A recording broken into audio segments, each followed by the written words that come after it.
দোল মানে শুধু রং খেলা নয়, দোল মানে মন থেকে মনকে ছুঁয়ে যাওয়া।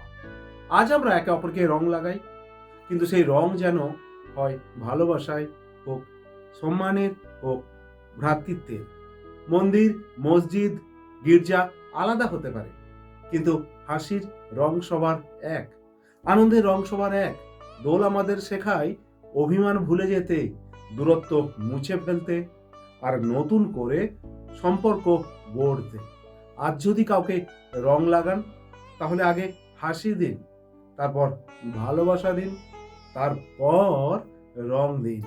কারণ সত্যিকারের দোল তখনই যখন রং গায়ে নয়, মনে লাগে। সবাইকে দোল পূর্ণিমার রঙিন শুভেচ্ছা, শুভ দোল। আর হ্যাঁ, দেখতে থাকুন যখন তখন সমীর পণ্ডিত মোটিভেশন।